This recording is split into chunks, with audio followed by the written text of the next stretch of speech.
Boa noite, Juazeiro. Boa noite, meu Cariri. Boa noite, meu Brasil. Você está na YZE 409 kHz, Rádio Iracema do Cariri, FM 91.9.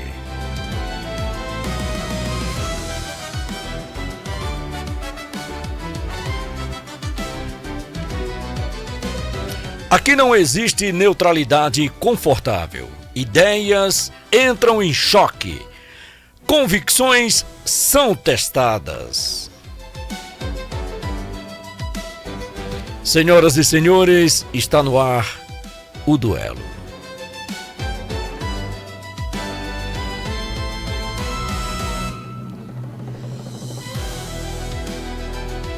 Olha, as regras do duelo não mudam nunca. Primeiro eu apresento o fato. Faço uma pergunta direcionada.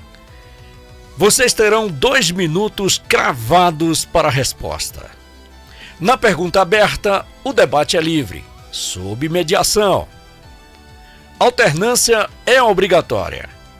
Quem foge da pergunta, perde tempo, mas eu aviso, é proibido fugir da pergunta.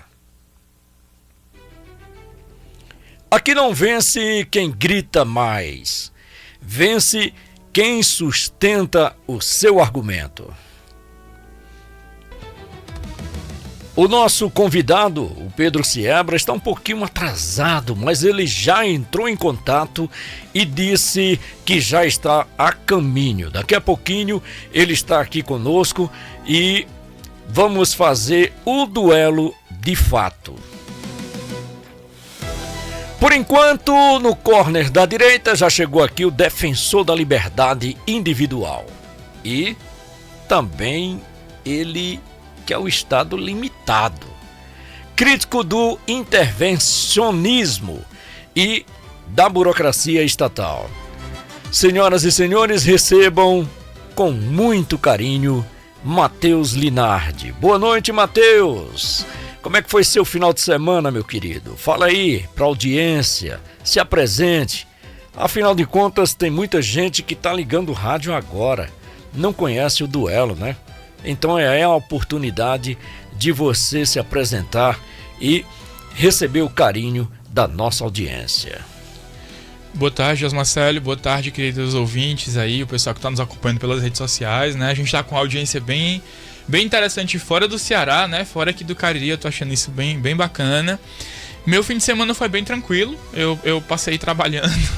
Como sempre, né? Como sempre, eu sou uma pessoa bastante workaholic, desenvolvendo aí um sistema para uma associação da qual hoje eu sou presidente, sabe? Mas eu tô bem empolgado pro duelo de hoje, né? A gente tá com uma pauta aí bem interessante, tanto local quanto nacional, internacional aí, né? A gente vai ter que falar do Irã, cara. É absurdo o que tá acontecendo lá. Já passa de 43 mil pessoas assassinadas pelo governo, né? Eu quero ver que o Pedro Siebra questionar esses números, né? Porque quando começou ele tava questionando. Será que é por isso que ele tá atrasado? Não, ele teve um probleminha com o carro, ele tá vindo de moto. Ó, o Pedro é um cara consciente, ele é fiel aos compromissos aí que ele tem. Muito bem. A gente está aguardando ele. Mas vamos aqui conversar um pouco exatamente sobre essa questão do Irã. Porque está virando, na realidade, uma bola de neve, né? E essa bola de neve, diga-se de passagem, está muito complicada para se dissolver, né? Até porque o Oriente Médio está dividido. O próprio Oriente Médio está dividido. E como é que você vê essa situação? E como é que fica o Brasil em face dessa problemática lá no Oriente? Eu acho, inclusive, que é uma boa essa questão do Oriente Médio, ele tá dividido em relação à questão do Irã, porque a gente via muito ali a Liga Árabe fechando, né, com o Irã, apoiando o Irã. A partir do momento que a gente tem a Liga Árabe dividida, eles não, peraí, o que tá acontecendo aqui é absurdo, pô, mais de 43 mil pessoas estão mortas, as pessoas estão precisando melhorar a condição de vida, porque a economia lá tá pelo ralo, sabe? O que eu acho bem mais interessante em relação a essa questão do Irã é que quem puxou as manifestações foram as mulheres que cansaram de ser oprimidas pelo sistema.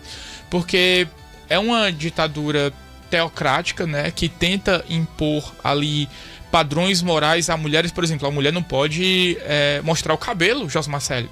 É um absurdo, né? Teve uma menina de 16 anos que ela foi assassinada porque ela não queria usar o hijab, que é aquele véu que elas usam na cabeça. Então, quando você vê o Estado fazendo isso com seus nacionais, cara, é absurdo, sabe? E pelo que eu tô vendo aí, a gente tá muito próximo, sim, de ter uma mudança de regime. As pessoas dizem assim, o Trump disse que vai fazer alguma coisa, não tá fazendo nada, mas ele deslocou um porta-aviões para lá, aumentou aí a quantidade, a presença militar americana ali no Oriente Médio, no Golfo da Pérsia, tá bem acima da média. Eu acho que a gente tá vendo aí... Ele falou, né? Isso aqui é para pressionar. Vocês vão por bem ou por mal. Ele fez a mesma coisa com o Maduro, né? Ele deu a opção do Maduro se entregar. O Maduro não quis se entregar. O que aconteceu? Ele foi até simpático com o Maduro, né? Exatamente. Mandou o Joesley Batista lá dizer para ele, olha, se entregue, que vai ser melhor para você. Nós garantimos a sua segurança. Exatamente. Né? Você vai ter um julgamento justo. A gente vai cuidar da sua família, mas é o que foi que ele quis? Ele não, ele ficou zombando, né? Aí no meio da noite o cara foi abduzido. Ô Matheus, você falando essa questão das mulheres lá no Irã, mas o Irã não é o único país que tem essas correntes amarradas em suas mulheres, né?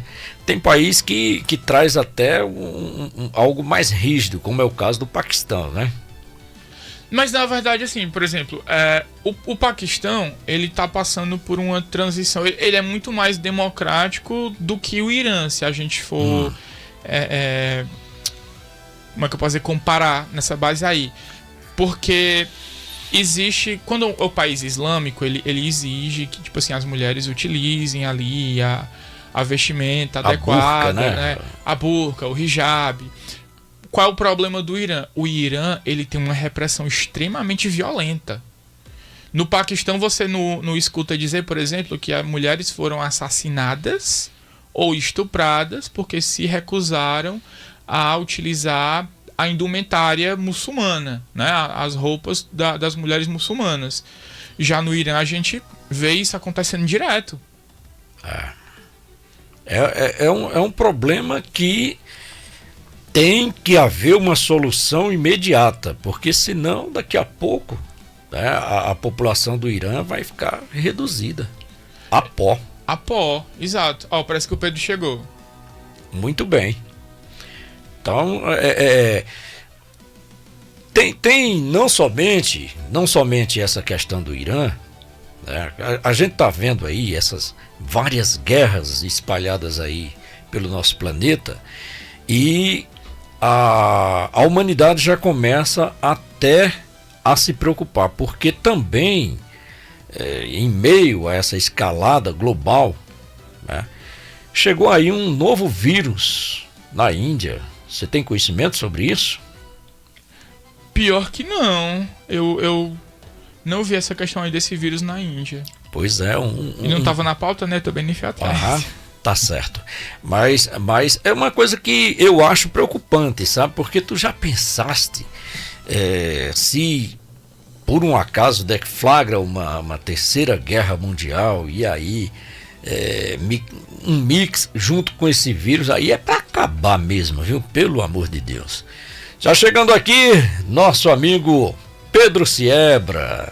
Boa noite, Pedro. Seja bem-vindo.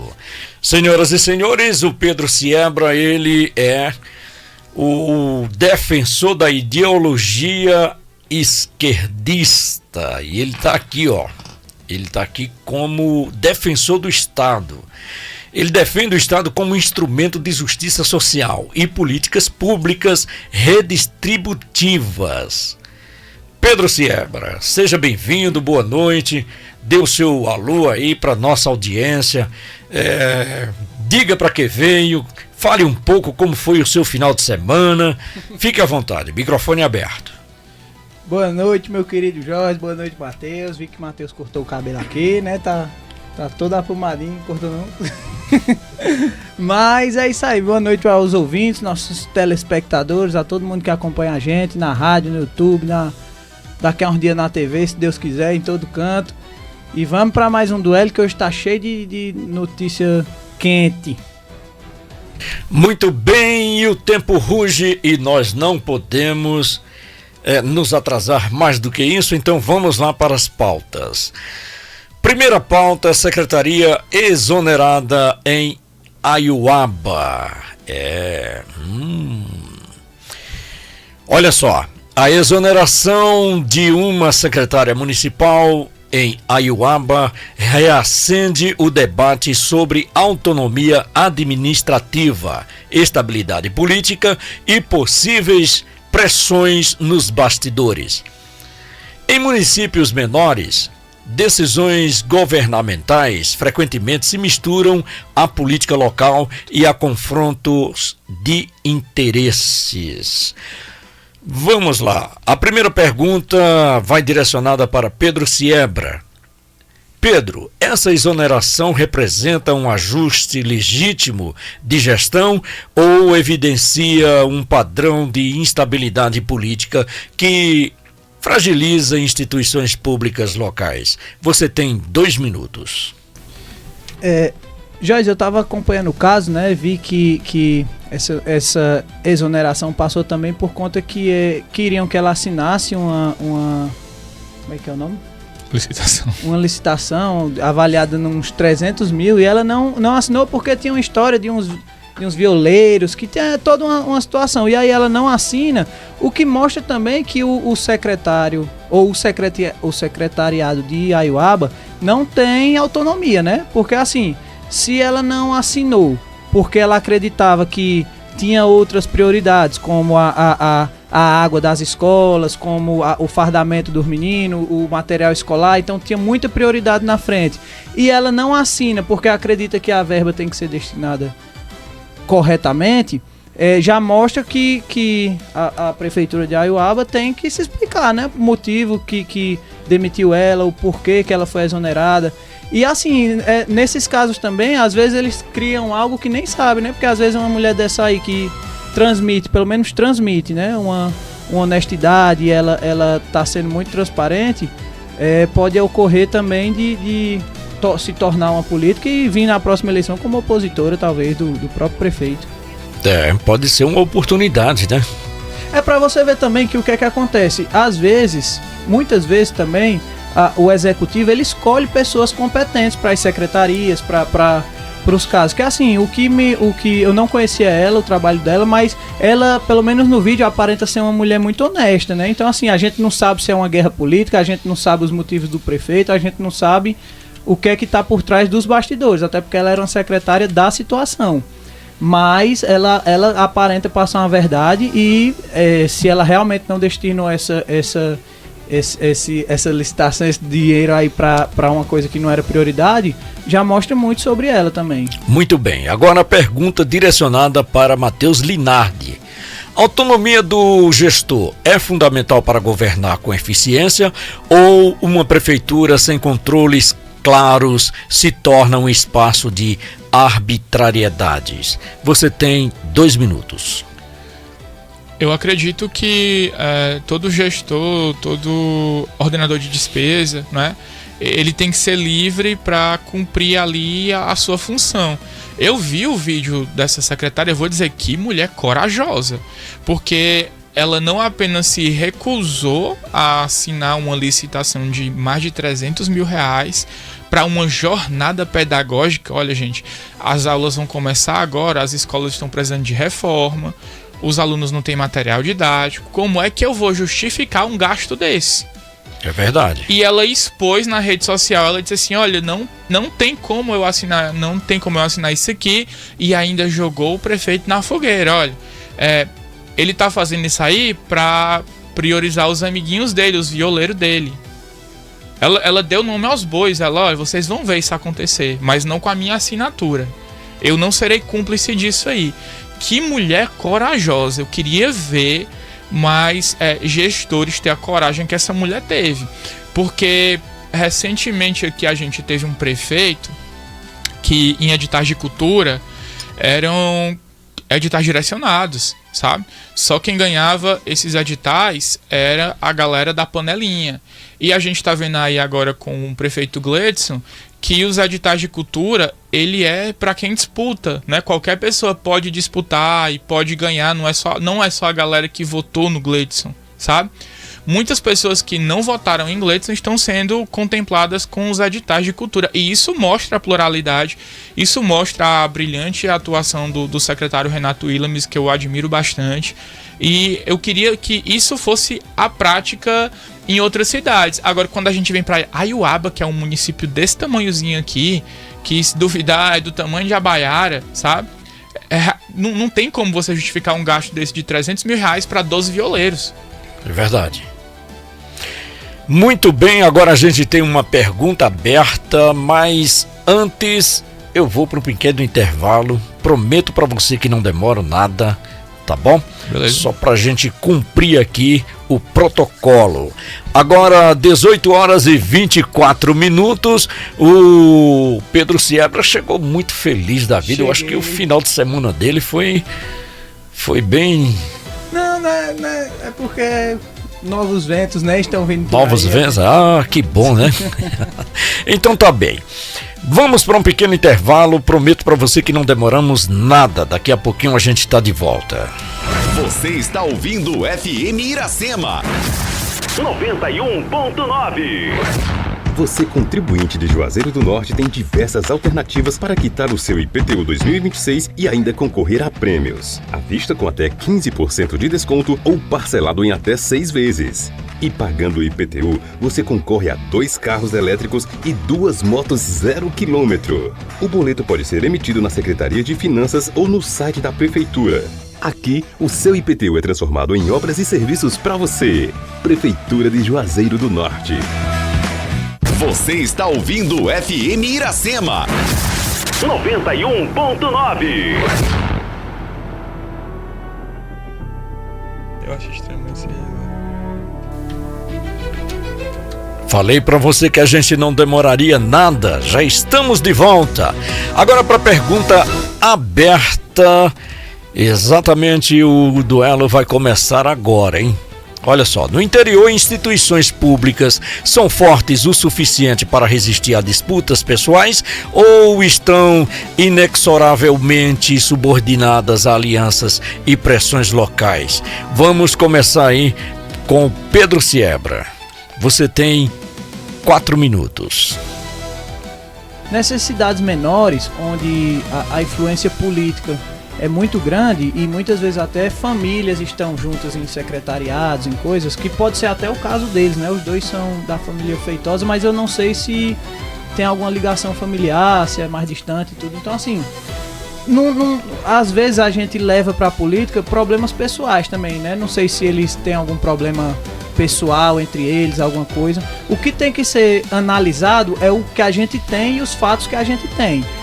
Aparentemente ela fez algo que tinha que ser feito, né? Ela é exonerada, então ela não deixa os princípios dela saírem de si, mas também a gente tem que saber o que foi o caso. Se a gente só viu até o momento a versão dela, temos que esperar o prefeito também se manifestar para saber o que é que aconteceu e o que é que levou a isso. Às vezes acontece algo também que ela quer tomar a frente, quer vir a público, quer falar sobre isso, mas a gente não sabe ainda o caso em si, o que é que aconteceu. Como isso acontece repentinamente, né? Por exemplo, lá no Crato também a gente teve um problema agora de uma exoneração de um secretário também, que foi o Rildo, que ele saiu da SAEC, porque ele também foi falar, né?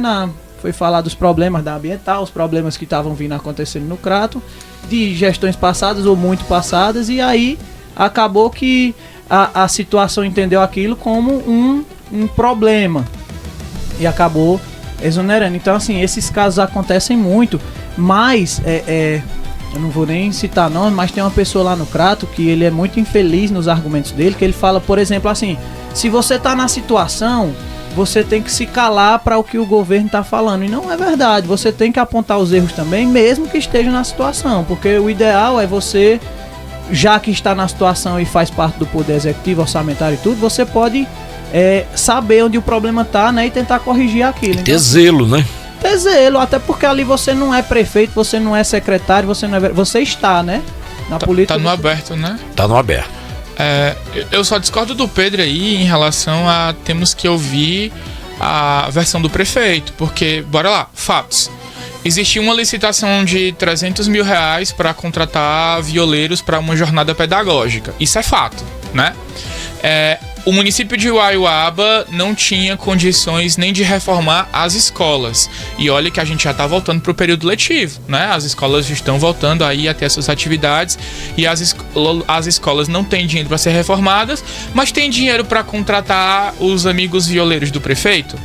Eu quero saber o que é que tá faltando aí. Não, mas é justamente eu ouvir a versão dele, porque assim, é como ela fala. Mas qual é a versão dele?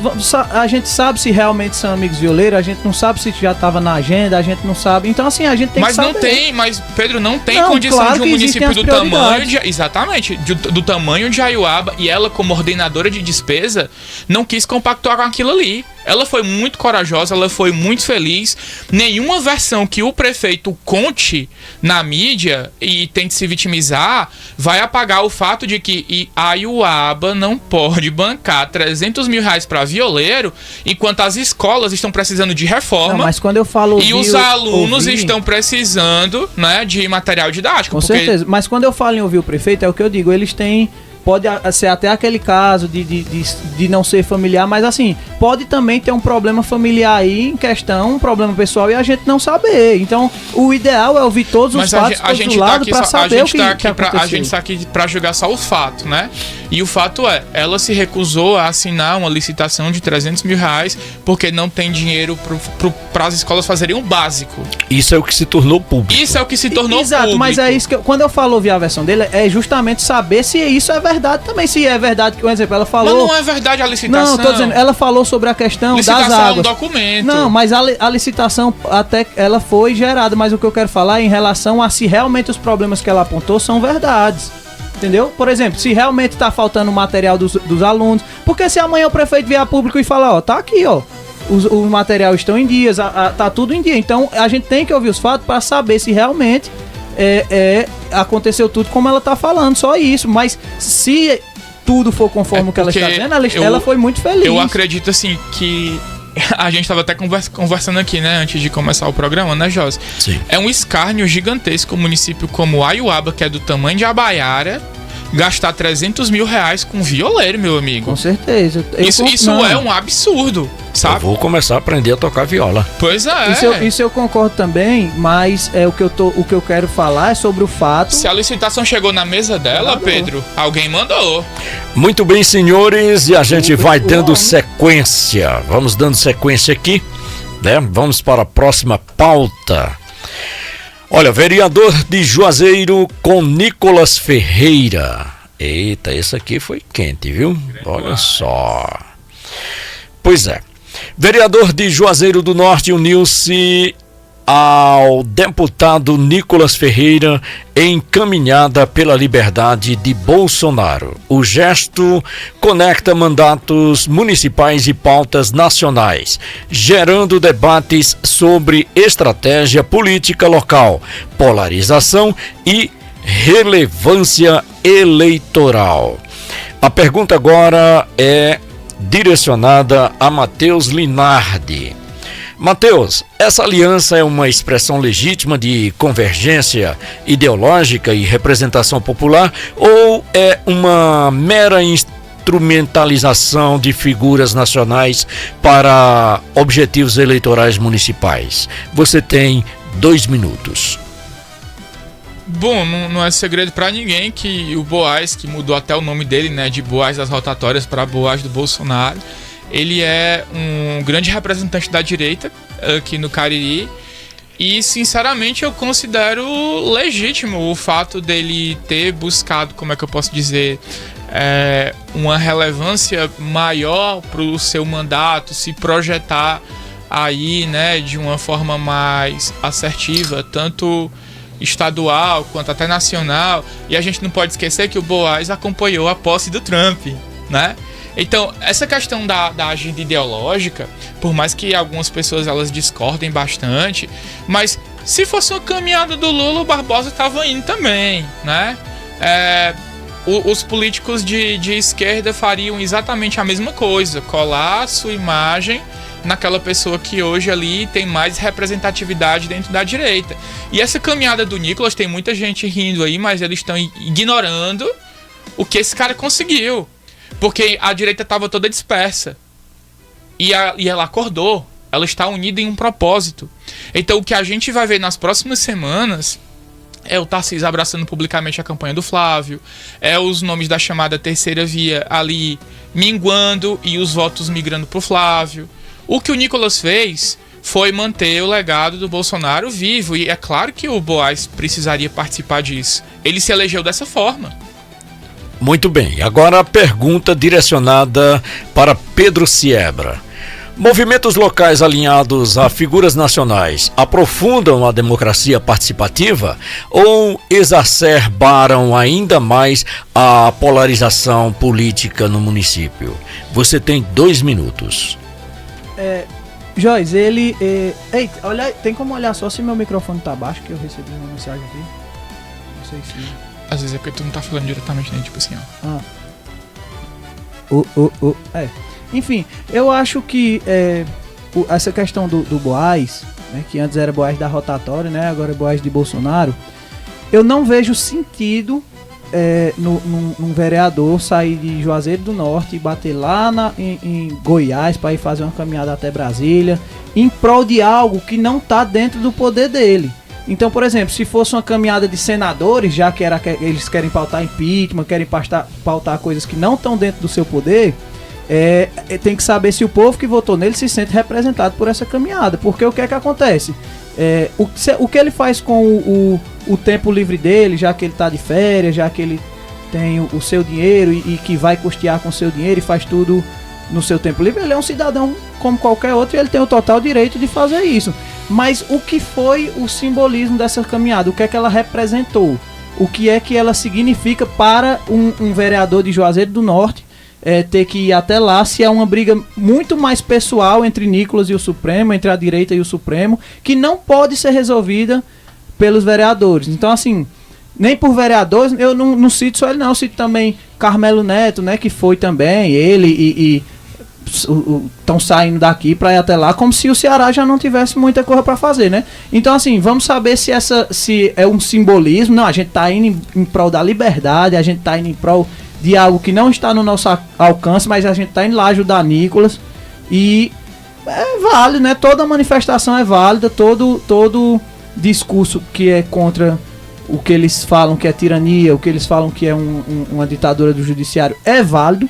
Mas tem que saber o que é. Se o Boaz ele quer garimpar voto para se tornar, um exemplo, um deputado, ou então sair dessa questão do vereador. Mas assim, eu acho que não faz sentido sair daqui para lá, sendo que Juazeiro tem muita coisa para fazer, né?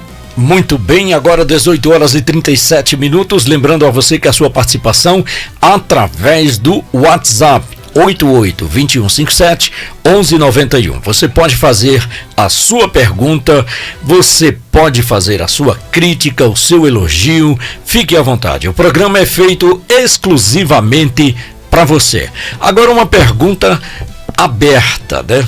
É pergunta aberta para vocês entrarem no debate.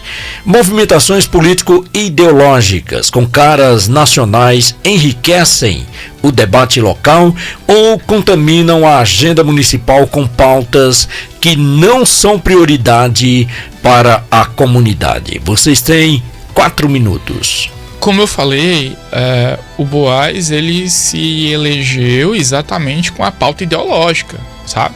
Ele estava fazendo campanha, o santinho dele tinha a foto dele do Bolsonaro, a bandeira dele tinha a foto dele do Bolsonaro. Então, ele se elegeu como um porta-voz da direita. Não vejo problema nenhum em ele querer estar em um marco do movimento de direita nacional, porque essa caminhada, de fato, ela foi um marco. A direita estava dispersa após a prisão do Bolsonaro e ela está se reorganizando, né?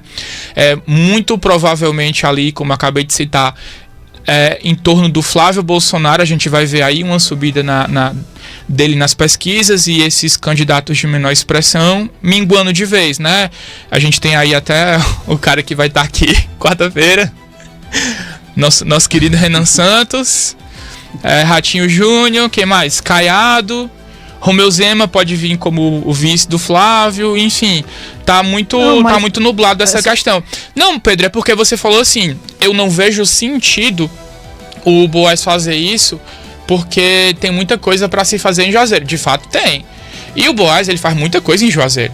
Quem é que não acompanha o mandato do Boaz? Eu tô dizendo que eu não vejo que não faz sentido, é porque realmente não faz. Assim, se ele tá indo como um cidadão, quer dizer que não faz sentido ele manifestar? Tirou a carapuça de vereador e está indo pra... Não, a carapuça não, o cargo. Cargo. Tô dizendo assim, ele tira a vestimenta de vereador, porque ele tá de férias, hoje ele não tá legislando. Então assim, ele tá nas férias dele, pegou o dinheiro dos recursos próprios dele, porque obviamente que a população iria se incomodar e muito caso não fosse com os recursos próprios. Públicos, mas então, como ele tá indo com o recurso próprio dele, é o dinheiro dele, e ele gosta de Bolsonaro, ele, como o Matheus fala, outra coisa que não faz sentido, ele se elegeu assim. O que é que importa se eleger assim? Você não necessariamente... É a pauta dele. Então o projeto dele é gostar de Bolsonaro? Não. Ah, certo. Eu falei que ele se elegeu como um porta-voz da direita. Se você acompanhasse o trabalho... Se você acompanhasse o trabalho do Boaz na Câmara, você saberia disso. Não, tudo bem. Depois você abre, como o espaço está aberto, você pode até citar alguns projetos dele que... tirando das rotatórias, né? Então que ali já tá consolidado, já tá servindo a população. Ele era secretário. Então, né? A gente pode falar de outros projetos, outras coisas dele. Porque assim, o que eu falo em relação a ele ter saído daqui, porque é uma coisa que eu não tenho nada a ver também com isso. É como eu disse, ele tá com os recursos próprios dele, ele quer ir lá se manifestar contra o STF, contra o que é que seja, como um cidadão, tudo bem, mas isso ele tem que saber que ele está vereador também e todo mundo vai interligar uma coisa a outra. As pessoas vão começar a deduzir coisas e não é bom para a imagem de um político estar se manifestando, indo para Brasília, sendo que é uma pauta pessoal de Nicolas Ferreira, e todo mundo sabe disso. Eu acredito Nicolas que foi pego agora no celular de Daniel Vorcaro. Cara, é uma pauta pessoal de todo mundo que se importa com as causas que levaram o Nicolas à caminhada. A caminhada começou com pouquíssimas pessoas e ela foi muito achincalhada pela galera da esquerda. O Pedro aqui ficava tirando minha onda comigo direto. Aí, Matheus, você não vai não se juntar aí a caminhada do Nicolas. Mas o que a gente viu? A gente viu uma galera gigantesca, né? Somando forças com ele, lutando pela mesma pauta que ele. Ninguém tá dizendo aqui que vai resolver. Ninguém tá dizendo, por exemplo, que vão soltar o Bolsonaro, ou que ele vai pra prisão domiciliar, ou que os poderes do STF serão reduzidos. Ninguém tá falando isso. Mas as pessoas, Pedro, elas estavam precisando de um motivo para acreditar que era possível. E foi isso que o Nicolas fez com essa caminhada. O que é possível? Mudar. Não, tô dizendo assim, porque essa pauta da mudança sempre foi feita, né?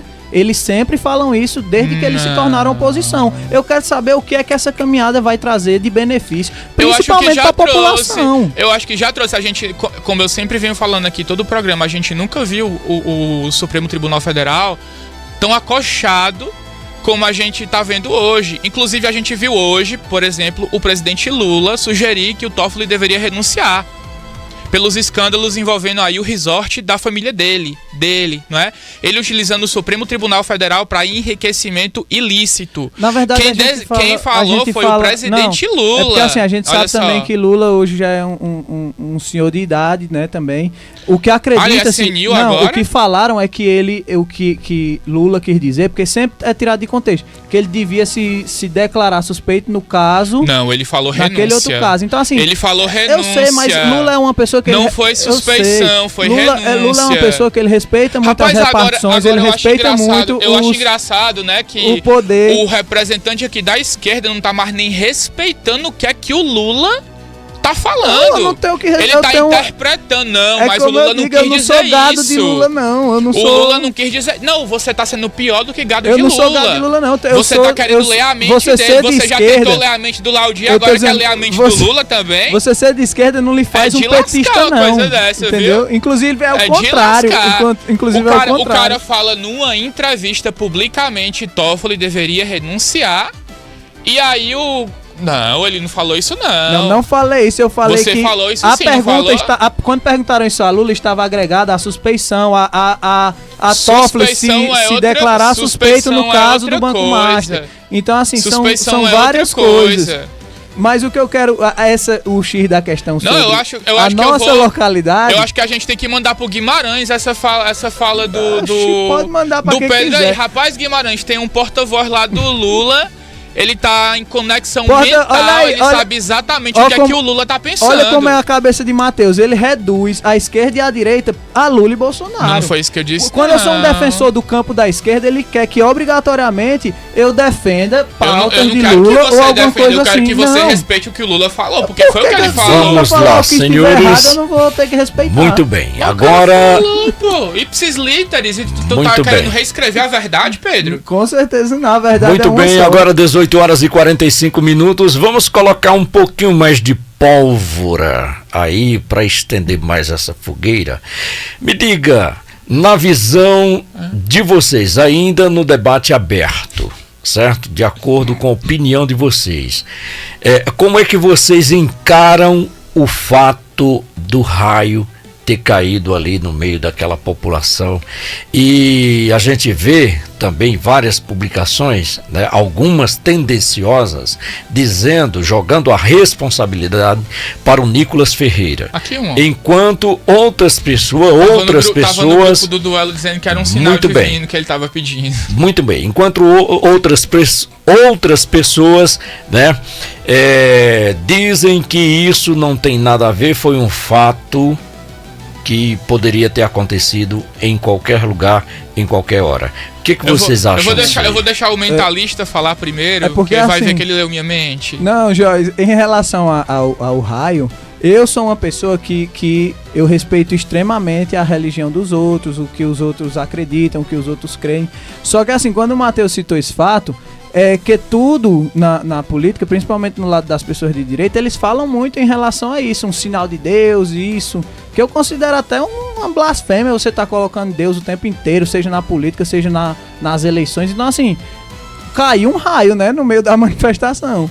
O que eu quis dizer é que eles deveriam ter interpretado isso como um sinal divino também, já que tudo é divino, tudo vem de Deus, eles deveriam ter entendido também. Só que eu não faço chacota com isso, porque pessoas saíram lesionadas, então não é um caso para se brincar, como em um momento descontraído a gente fala que é um sinal divino ou não é uma coisa, mas a gente tem que levar também em consideração que muitas pessoas saíram machucadas, então quando cai um raio assim, até o risco de problemas no ouvido, na visão podem acontecer. Então assim, é uma tristeza, né? É algo natural, como o próprio... Fatalidade, né? Uma fatalidade. O próprio Nicolas muito bem, Matheus. Que não dá para controlar o tempo. Matheus Linardi. Oi. Ele tá pesquisando aqui o que falar. Eu tô pesquisando aqui o que falar. Não, mas enfim, Joyce, em relação a esse raio, é causa natural, né? Não tem nem o que fazer. E não tem como também culpar o dono da manifestação ou da caminhada por causa disso. Mas tem alguém no PT que já entrou com um processo judicial contra o Nicolas Ferreira, querendo responsabilizá-lo. Por causa do raio? Sim. Por causa do raio. E eu acho engraçado porque é o seguinte, o pessoal que foi atingido, eles não estavam na caminhada, eles estavam aguardando as pessoas da caminhada. A manifestação do Nicolas ainda nem tinha chegado lá, eles estavam aguardando, e aí houve a questão do raio. O raio não caiu literalmente em cima de uma pessoa, o raio caiu numa região próxima, e aí o que é que aconteceu? Existiam grades ali de contenção, não é? Grades de ferro. Grades de ferro. As pessoas que estavam segurando nas grades de ferro, elas foram brutalmente atingidas por corrente elétrica. Porque a gente sabe como é que funciona. E para quem ainda não foi lá em Brasília, não conhece o Memorial JK, que era ali nos arredores do Memorial JK que eles estavam esperando a concentração da manifestação, ele funciona meio que como literalmente um chama-raio. Tem um negócio assim gigantesco de ferro, de aço, no topo do teto lá do Memorial JK. E aí é bem perigoso porque a gente tá falando em relação a condições meteorológicas, sabe? Eu acho muito temerário quando as pessoas ficam dizendo foi um sinal divino. Eu vi um vídeo de uma influenciadora de esquerda, tava se sentindo a tempestade dos X-Men, né? Pedindo que um raio caísse sobre a galera. É verdade. Nossa, aquilo ali é bizarro. O que torna essa situação complicada é porque, assim, tudo é narrativa. Por quê? A gente sabe que tava tendo uma chuva e tava tendo raio, tava tendo... Então, assim, cabia ao Estado, cabia a segurança pública ir lá e retirar as pessoas. Mas se a segurança pública vai lá e faz isso, no outro dia tá Nicolas Ferreira falando que o pessoal foi tirado à força porque o Estado não ia querer a manifestação. Então, ele de certa forma, é o responsável pela manifestação. Infelizmente, aconteceu esse caso das pessoas saírem machucadas. A prioridade é a saúde dessas pessoas que estão machucadas, mas eles também têm que entender que eles são indivíduos que têm sua liberdade, porque a gente não vive numa ditadura, como Nicolas quer dizer, como as pessoas querem dizer, e foram lá por vontade própria para fazer algo que eles queriam fazer e infelizmente caiu um raio. Muito bem, agora a gente vai dando sequência aqui, vamos para a próxima pauta. Pedro Lobo em Dubai e política simbólica. O secretário Pedro Lobo percorreu Dubai trajando roupas típicas árabes e declarou estar levando o Cariri para além das fronteiras. O gesto desperta debates sobre promoção institucional, diplomacia cultural e as bordas entre representação simbólica e marketing político. A pergunta dirigida para Pedro Siebra: atos simbólicos como este contribuem para fortalecer a imagem regional ou se limitam a criar espetáculo sem substância política? Você tem 2 minutos. Não, é como eu falo também, né? Se ele tiver lá, no caso de Boaz eu cito para ele também, se ele tiver lá com seus recursos próprios, se ele tiver lá, não tá numa missão, né, do governo, ele não tá... Então, como indivíduo, ele chega lá e se veste como quer e brinca como quer. Ele tá no momento de lazer dele, de férias deles. Então, assim, em relação a isso, eu não da vida pessoal dele, eu não tenho o que falar, não. Porém, como eu disse, se ele tivesse numa missão do governo, numa missão do Estado, para olhar o que é que a gente poderia melhorar aqui no Ceará, olhar o que é que a gente poderia trazer de tecnologia de lá ou de alguma coisa, citando até o caso do próprio Nicolas, né, que uma vez foi para Dubai dizendo que ia trazer melhorias para as favelas de Minas Gerais, as coisas, e não trouxe foi nada. Então é o mesmo caso. Se ele está no momento de férias dele, de lazer dele, não está em nenhuma missão do governo, não está em nenhuma missão do Estado, pouco me importa como ele está se vestindo, o que é que ele está fazendo lá, como é que ele tá, se ele está no camelo, se ele está com roupa, o que ele estiver fazendo é problema dele. Mas a partir do momento que tiver dinheiro público no mês, se fosse em alguma missão, eu estaria reclamando sim, porque não agrega em nada, né? Muito bem, Matheus Linardi. Representar a cultura local internacionalmente é política pública relevante ou gesto vazio de autopromoção? Você tem 2 minutos. Eu acredito que não tem nada a ver com política pública não, mas eu acho bem interessante quando eu vejo pessoas daqui levando o nome do Cariri pra fora, sabe? Pode ser uma autopromoção? Sem problema nenhum, claro que pode, as pessoas vão julgar de toda forma, mas eu acho muito bonito, por exemplo, quando alguém daqui vai pra Europa e leva uma bandeira, né, do Juazeiro, ou leva uma bandeira do Icasa, ou leva a bandeira do Ceará. Eu acho isso muito massa, sabe? Eu não tenho problema nenhum com isso. Eu criticaria o Pedro Lobo se ele estivesse recebendo diária pra fazer isso aí, né? Se ele estivesse utilizando simplesmente por politicagem, mas não, ele tá numa das maiores feiras de alimentos que tem no mundo, sabe? O Pedro falou aí em relação à questão do Nicolas, que foi numa exposição de Dubai. Não apenas ele, né? Tinha vários deputados, tinha o governador Zema, porque é uma baita oportunidade. Tinha gente do Ceará nessa feira de Dubai, um grande amigo meu que ele é dono de uma marca de polpa de fruta, da nossa fruta, Pedro Lima. Ele estava lá na Expo Dubai porque é uma baita oportunidade de você expor sua marca, de você conseguir novos investimentos. E tanto é que Minas Gerais é um dos estados, tirando São Paulo, que mais atrai investimentos externos. Os 3 estados que mais atraem investimentos externos são Minas Gerais, São Paulo, né, em primeiro lugar, Minas Gerais, Santa Catarina. São os 3 estados que mais atraem investimentos externos aqui do Brasil. E provavelmente a gente vai ver o governador, a gente já viu inclusive o governador Elmano em feiras desse tipo, não especificamente em Dubai, mas eu acredito que tem até uma questão de Londres que ele foi, né, com jatinho fretado. Isso aí já é um pouco mais complicado, né, o cara fretar jatinho para ir para uma feira, aí já fica bem mais complicado. Mas se o recurso é dele, ele tá lá e ele quer se autopromover, eu também não vejo problema nenhum. Eu acho bonito o cara levar o nome do Crato, levar o nome do Cariri lá para Dubai. Muito bem, agora 18 horas e 54 minutos. Eu tenho uma pergunta aberta, mas só que a gente tem que ir para o intervalo agora, sabe? Deixa para depois, então. Então. Mas eu vou jogar logo a pergunta para vocês começarem logo a pensar no que é que vão debater, tá bom? Símbolo sem política concreta.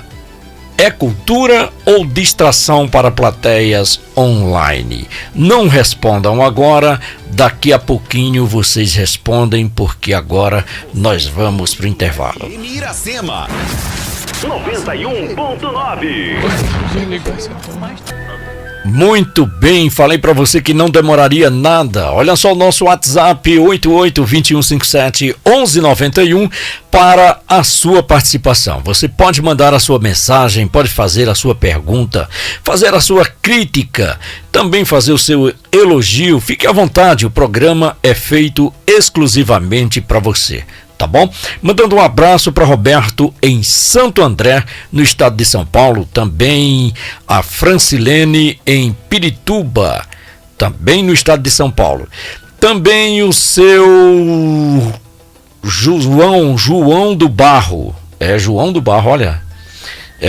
Grande abraço para você também no estado de São Paulo, tá bom? Muito obrigado pelo carinho. Olha, para você que é motorista de aplicativo, muito obrigado pela carona. A sua carona é muito importante, tá bom? Aumenta o volume aí, que é para você compartilhar esse debate. Ele é muito instrutivo, tá bom? Vamos lá para a pergunta direcionada... Não, aliás, a pergunta aberta, né? Pergunta aberta: símbolo sem política concreta é cultura ou distração para plateias online? Vocês têm exatamente 4 minutos. Joyce, eu queria até perguntar aqui a Matheus se ele quer o espaço para fazer uma correção, que eu não entendi direito. Ele estava falando que acha bonito quando os políticos ou as pessoas daqui levam nossa cultura para lá.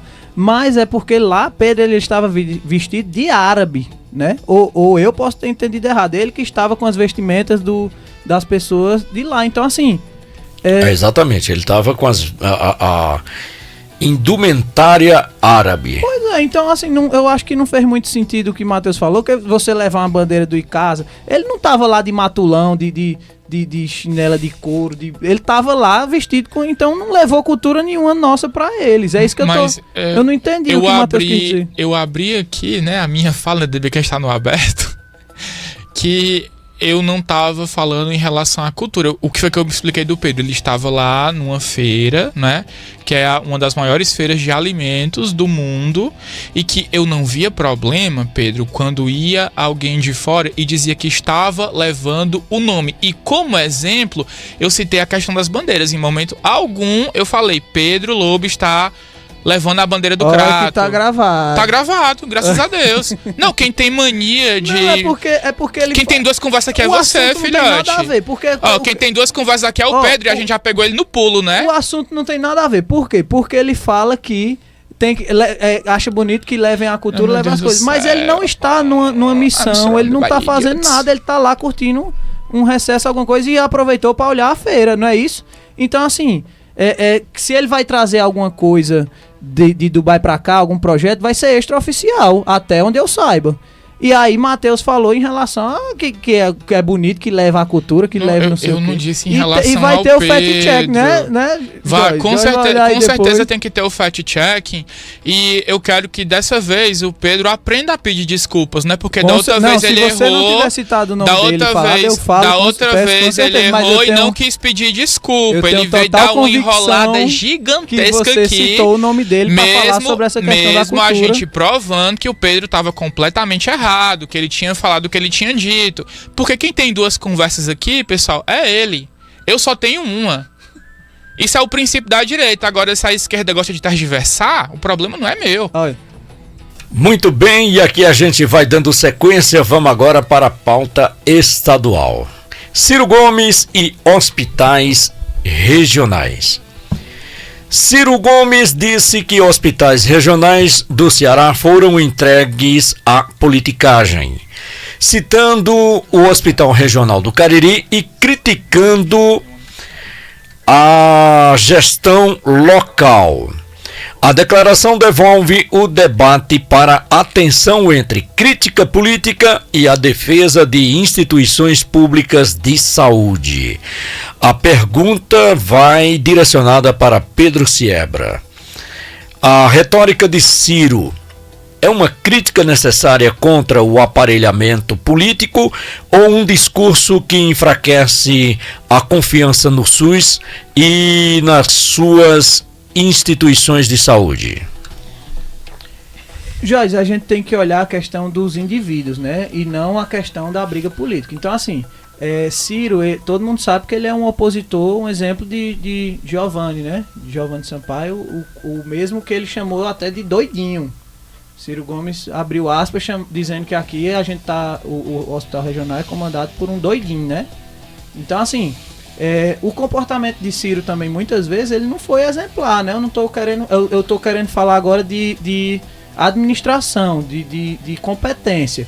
Então, as pessoas que eu ando conversando do hospital que falam que lá a estrutura é boa, que o repasse é feito em dia. Então, assim, tudo lá tem essa questão e ele é o diretor do hospital. Mas essa questão de comportamento, né, que às vezes ele tem fama de pavio curto, alguma coisa do tipo, o Ciro não pode falar nada disso, porque Ciro Gomes já chegou até a dar um pescotapa em manifestantes aqui que estavam protestando a favor de melhorias da URCA. Então, assim, se ele tá falando de comportamento, ele não tem o direito de chamar ninguém de doidinho, porque ele já teve muito comportamento de temperamental. Né? Mas agora sim, é inegável a competência de Ciro Gomes, e eu não conheço o trabalho de Giovanni Afir, mas o que eu escuto falar também é que ele é um médico muito competente, que ele faz uma gestão ok lá no hospital, mas que ele tem um temperamento também pavio curto, né? Pode-se dizer assim. Muito bem, agora vamos para a pergunta dirigida a Matheus Linardi. Quando lideranças atacam instituições públicas, isso ajuda a reformar a gestão ou simplesmente corrói a credibilidade do sistema? Você tem 2 minutos. Eu adorei que o Pedro trouxe aqui esse caso lá da URCA, porque eu tava na URCA nessa época, tá? E talvez tu não conheça a história completa, mas alguns manifestantes de esquerda, né, grevistas e tal, chamaram o Cid Gomes de bicha. E o Cid Gomes simplesmente olhou assim e deu aquela que deselegante, sabe? E quem foi pra cima foi o Ciro, porque viu o seu irmão ser desrespeitado. E completamente não faz sentido estudantes de esquerda progressista, né, que se dizem aí a turma do mais amor, por favor, chamar o governador de bicha só porque discordam da forma como ele está governando o estado. Eu achei aquilo um tremendo desserviço que os manifestantes fizeram em relação ao governador. Trazendo para a pauta do Giovanni, acho que o Pedro faltou um pouquinho aí, né, de mais conhecimento sobre o assunto. O Ciro, ele fala a respeito do Giovanni, uma coisa que, quando colocaram o Giovanni, foi uma celeuma gigantesca dentro daquele regional. Ele não passou pela seleção do ISGH, que é a mantenedora do hospital. Então você tira uma diretora do hospital regional, que já estava aí há quase 10 anos, né? Uma pessoa que era respeitada pelos seus pares, uma pessoa que tinha uma competência técnica absurda, para colocar um apadrinhado político. Não estou aqui questionando as credenciais do Giovanni enquanto médico, não estou aqui questionando as credenciais do Giovanni enquanto diretor do Hospital São Lucas, que ele foi por bastante tempo. Mas eu quero trazer isso à baila. Tiraram uma pessoa que era extremamente competente para colocar um político, né? Que por mais que ele tenha ali as suas competências, não dá para negar o que aconteceu no regional quando ele foi escolhido para ocupar a vaga, e ele ganhou a vaga do regional, né? Como um prêmio de consolação, já que o candidato deles aqui perderam, eles tinham que dar alguma coisa para Giovanni e deram aí a diretoria do Hospital Regional. Muito bem, agora vamos a pergunta direcionada, não, já é a pergunta aberta, né? Já é para o debate aberto. Então, crítica política à saúde pública é responsabilidade democrática ou atentado à confiança pública? Vocês têm 4 minutos. Joyce, foi até bom Matheus ter citado esse caso novamente de Ciro Gomes, que aí a gente vê ao vivo a direita praticando uma fake news aqui, agora descaradamente em rádio, né? Porque o que aconteceu não teve nada a ver com o que Matheus disse. Na verdade, ele quis imputar algo a manifestante de esquerdas, como se tivessem falado que Cid era bicha, mas a verdade não é essa. A verdade é que estava sendo construído um aquário em Fortaleza, um aquário na entrada de Fortaleza, e a Urca estava deteriorada. A Urca estava com estudantes tendo aula, tendo que revezar cadeiras com outras salas. Então, assim, um dos manifestantes levou um cartaz com os dizeres: quem dera eu ser um peixe. Governador, quem dera eu ser um peixe, porque você está tratando os peixes melhores do que os alunos. E aí Ciro viu aquela placa, tomou a placa da mão do manifestante e deu uma pescotapa no manifestante. Então, a fake news foi tão grande que não teve nada a ver com esse negócio de bicha. Tem fotos do Ciro, inclusive, sim, tirando o cartaz da mão da pessoa. Também. Então, assim, a pescotapa, a agressão não teve nada a ver para defender a honra do irmão. Teve a ver com ele se sentir ofendido com a questão do aquário. Chamaram o Cid de bicha, sim. Uma instituição pública de ensino, de educação. Chamaram o Cid de bicha, sim, cara. Mas, chamaram enfim, o Cid de bicha, sim. É só trazendo o fato. E em relação a essa questão do regional, Matheus se contradiz novamente em relação ao que ele já falou em relação a cargos políticos, né? Cargos políticos, cargos de indicação. Diretoria de hospital não é cargo de indicação, não, viu? E Giovanni não foi indicado, não? Eu tô falando... Ah, meu Deus do céu, vamos lá. Não é um cargo de natureza política. Sim, foi o governador que colocou ele. Por quê? Ele desistiu de serviço de Gleidson para poder apoiar Fernando Santana aqui. Ele tá dizendo que não é um cargo de indicação política. Não é um cargo de natureza política. Mas é um cargo de indicação. Como eu acho que eu já... Porque outra, assim, fica complicado. Mesmo não sendo um cargo de político, ele tá questionando o quê? A competência aberto, do diretor, por exemplo. Tá no aberto. Você tá questionando que ele não é capaz de gerir um hospital? Eu acho que o Pedro, ele não prestou atenção em tudo técnico, que eu falei, você tá querendo dizer que ele pode não ser técnico? Então... Não, eu acho que tu precisa prestar atenção nas coisas que eu falo. Eu tô lhe dizendo que ele é um cargo de indicação. O que foi que eu disse aqui, Jorge Marcelo? Eu não quero questionar... Eu não falei? Eu não quero questionar aqui as competências do Giovanni enquanto diretor do Regional do Hospital. Eu não quero questionar enquanto ele foi, por exemplo, diretor do Hospital São Lucas. Mas o fato é que tiraram uma pessoa que passou por uma seleção pública, que o cargo de diretor de hospital, ele passa ali por uma seleção pública. Só que, né, o Giovanni, ele não passou por essa seleção. Ele foi simplesmente colocado lá. E nos programas anteriores, quando a gente estava discutindo cargos de natureza política, são aqueles cargos que a Constituição Federal falam que são de natureza política. No caso, ele não poderia estar lá. Era porque ele não passou na seleção? Ministro de Estado, secretário de Estado, secretário municipal, diretores de hospital. Diretor de hospital não é cargo de natureza política. Então ele não poderia estar lá. Pedro, novamente. Quem precisa ter calma é você. É o que eu tô lhe perguntando. Ele não poderia estar lá. Quem precisa ter calma é você. Foi responder, ele poderia estar lá. Ele poderia estar lá. Por que ele poderia estar lá? Ele não tá lá Quem porque o indicou? O governador botou, filho.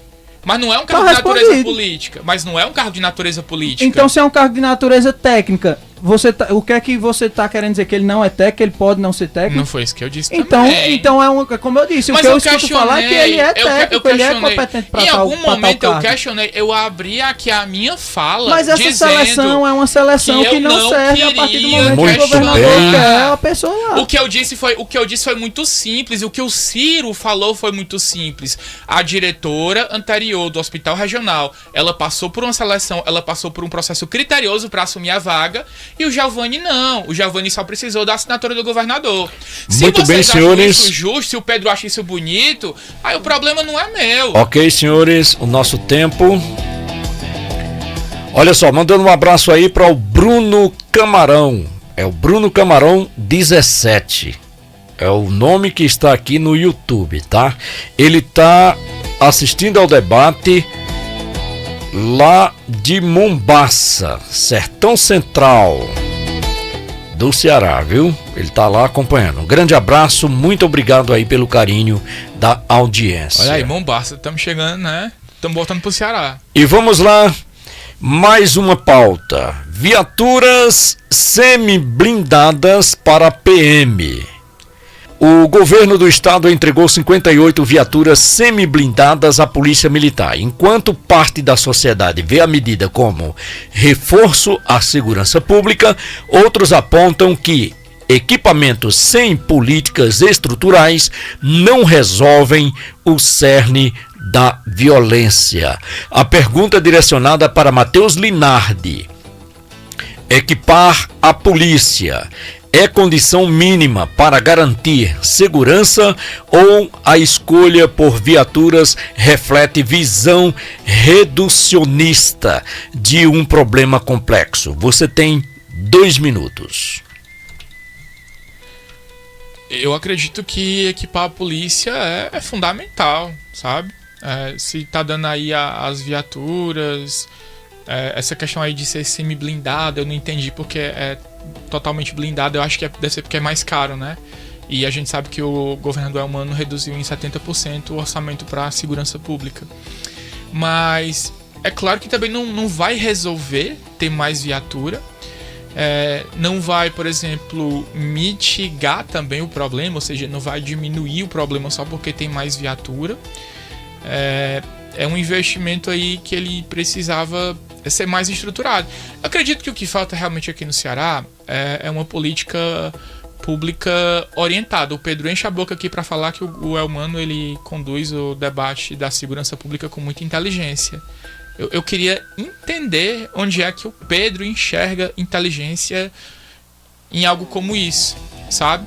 Porque se o governador ele realmente, né, tivesse aí um setor de inteligência mais robusto, a gente não veria a escalada do crime organizado. A gente não veria a maior parte do território do Ceará ser controlado por facção, que eu venho batendo nessa tecla aqui já há bastante tempo. Eu acho que essa questão das viaturas, claro que é bem-vindo, né? Vai ajudar a polícia, mas precisa realmente ali de uma política pública muito mais estruturante e que de fato haja na causa, né? E não apenas no sintoma. Muito bem, agora pergunta direcionada para Pedro Siebra. Focar em viaturas sem fortalecer políticas sociais é combustível para um ciclo de violência? Com toda certeza. Tá aberto? Sim, sim. Com toda certeza absoluta, porque assim, você quando você dá um aparelho de combate para a polícia, é porque você já abriu mão da educação e das causas sociais. Mas esse equipamento que a polícia recebe é para proteger os policiais, os trabalhadores da polícia e de certa forma também mostrar ao crime organizado que o Estado tem comando. Então assim, quando você investe mais de 10 milhões em 136 viaturas, porque agora que vão ser entregues as primeiras 58 e depois vão continuar entregando viaturas. Então, assim, quando você faz isso, é um recado também para o crime organizado, para eles entenderem que está sendo investido na polícia, a polícia tem os equipamentos necessários para trabalhar. E, inclusive, ele fez uma declaração agora, e que foi fomentado também pela segurança pública, que foi qual? Ele disse, o crime organizado não controla o Ceará. Então, assim, a gente vê que tem uma narrativa sendo criada que o crime organizado está controlando o Ceará, mas aí também eu posso até trazer, salvo engano, foi o secretário de Segurança, que ele falou as seguintes palavras: eu desafio alguém a me falar um território que tem um controle do crime organizado, como é no Rio de Janeiro, por exemplo, que as pessoas andam com armas a céu aberto. Aqui no Ceará, ele desafia as pessoas a mostrarem onde é que tem algum local onde as pessoas andam com fuzis, andam com pistola a céu aberto. Aqui na faixa de Gaza. Muito bem. Mandando um abraço especial aí para o amigo Edinaldo da Gráfica. Grande Edinaldo. Ele vem a público aqui dizer que está acompanhando o debate, tá bom? Um grande abraço para você, muito obrigado. Tá gostando, Edinaldo? Olha só, o nosso WhatsApp 8821571191, você pode mandar a sua mensagem, pode mandar a sua crítica, o seu elogio, fique à vontade, o programa é seu. Agora vamos para a pergunta para o debate aberto, tá? Estado que arma a segurança sem políticas sociais fortes, protege ou reprime sua população? Vocês têm 5 minutos. Vai, o que tu quer falar? Não, eu ia mandar. Sim, fica à vontade. Mas eu faço isso no fim do programa, nas considerações finais. Não, pode mandar. Não, pode mandar agora, fica à vontade. Não, depois eu mando. É que é um amigo meu que ele está chegando em casa para ouvir a rádio ainda e tudo. Ah, tá. Aí, muito bem. Essa questão da o quê? Faz de novo a pergunta que eu tava celular na Estado que arma a segurança sem políticas sociais fortes, protege ou reprime sua população? Protege o trabalhador do Estado e reprime a população, porque quando você dá um equipamento à polícia, você está protegendo o braço do Estado, né? Numa conotação sem ser preconceituosa ou adjetiva, o braço armado do Estado, né? Então, assim, quando você protege a polícia militar, você não está fazendo mais do que a sua obrigação, que é proteger quem traz segurança pública para a sociedade. Mas reprime a população porque a educação não está sendo dada de forma...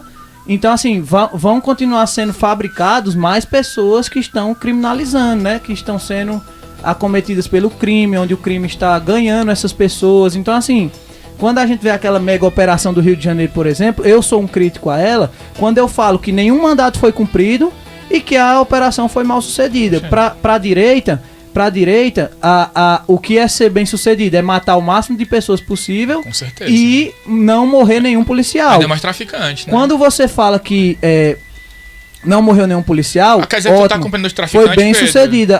Não, é porque eu não sei se eles são traficantes, porque tem que ser julgado. Você faz direito, você deveria saber disso. A pessoa tem que, para ser traficante, tem que passar por um julgamento. Direito. Então, assim, ali não tinha ninguém transitado e julgado, né? Até onde eu sei. Eu sei que o mandato que foi para ser cumprido não foi pego ninguém que estava no mandato. Bora lá. O trânsito em julgado, ele diz respeito somente à condenação, tá, gente? Se a pessoa pratica o ato, ela é. E quem é que agora fala isso, né? Muito bem, vamos fazer o seguinte. Condenada. Aí é outra história. Senhores, vamos fazer o seguinte. Vamos já jogar a pergunta para o aberto. Tá bom? Agora é aberto, né? Já estava no aberto da segurança. E aí o Pedro falou a respeito do secretário de segurança. Que confusão. O secretário de segurança disse assim: eu desafio alguém a me mostrar um lugar onde a galera anda de fuzil. Vai na faixa de Gaza agora, exatamente nesse momento. Parece que ele esquece também que existem territórios dentro de Fortaleza que os Ubers não podem entrar de vidro fechado. Inclusive, já muitos perderam a vida exatamente porque entraram de vidro fechado. Se isso não é controle, se isso não é controle de território, eu não sei o que é. Controle de território mudou de nome. Então, a partir do momento que o crime organizado diz: daqui pra cá só entra quem a gente deixa.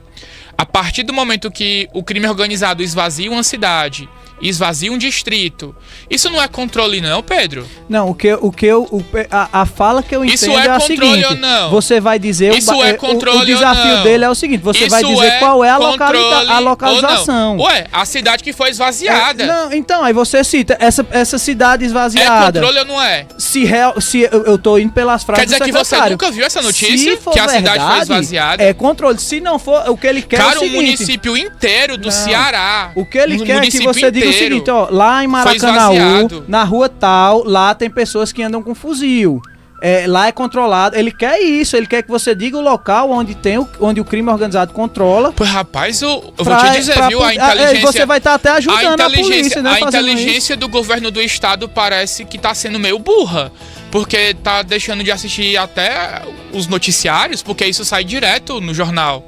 Isso sai direto, acabou de passar aqui novamente, eu tô assistindo aqui o CETV, acabou de passar esse caso que é revoltante, gente, um município foi completamente esvaziado, o município foi completamente esvaziado, e pro Pedro isso não é controle. Não, é porque eu não sou de narrativa extremista, eu quero saber o seguinte, ué? O crime organizado, então, ele esvaziou uma cidade, correto? É o que você tá me dizendo. Sim. Pronto, aí eles... Não, o que eu tô dizendo não, o que o Google diz. Ótimo. Olha aí.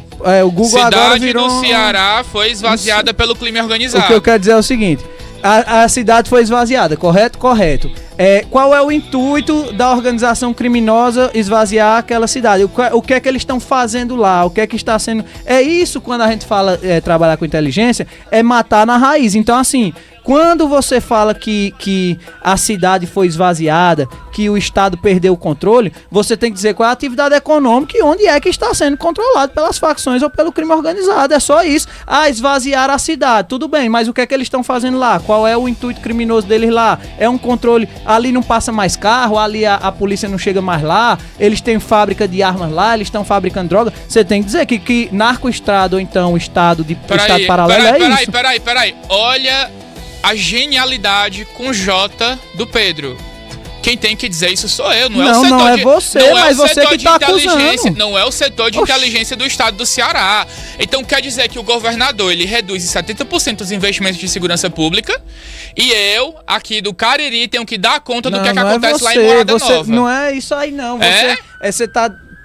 você acabou você tá de dizer, deixando o debate. Você acabou de dizer, meu querido. Não. O que eu quero dizer é que, por exemplo, as pessoas que estão fazendo essa acusação, por exemplo, Capitão Wagner, ele pode chegar muito bem aqui, já que ele tá dentro lá, e falar pra gente, ó, pessoal, essa cidade aqui, é porque a gente só vê a narrativa por cima, a gente é população, a gente quer saber. Eu acho engraçado a gente quer saber qual é a atividade econômica. Pro Pedro, por exemplo, uma notícia que sai num CETV da vida, não é fato, é narrativa.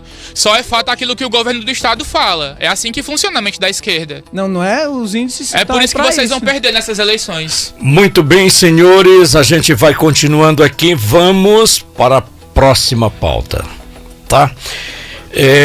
Vocês estão recebendo aí os parabéns de Edileuza. Edileuza, que está nos assistindo diretamente de Caruaru, Pernambuco. Grande abraço para Edileuza, tá bom? Olha, mandando um abraço também para o Marcelo Silva, na cidade de Belo Jardim, também em Pernambuco. Ele acompanha diariamente o duelo. Grande abraço para você, muito obrigado. Ele é motorista também de aplicativo, viu? Ele faz o transporte aí de pessoas da cidade de Belo Jardim até Recife. Tá bom? Muito bem. Mandando um abraço também para Cláudia, ela que está na cidade de Uricuri, né? Está acompanhando. Grande abraço, muito obrigado, tá bom? Vamos lá. Inspetor Alberto e política espetáculo. Olha, aquela outra pergunta estava anexada a essa pauta. E aí Josmarcelo fez uma bagunça danada aqui. Tá bom, vamos lá. A imagem do inspetor Alberto ao lado de um deputado viralizou nas redes por semelhança física e humor. A cena mistura política e entretenimento online, levantando o debate sobre limites entre engajamento digital e política séria. Pergunta dirigida a Pedro Siebra. A política transformou-se em entretenimento ao ponto de perder profundidade?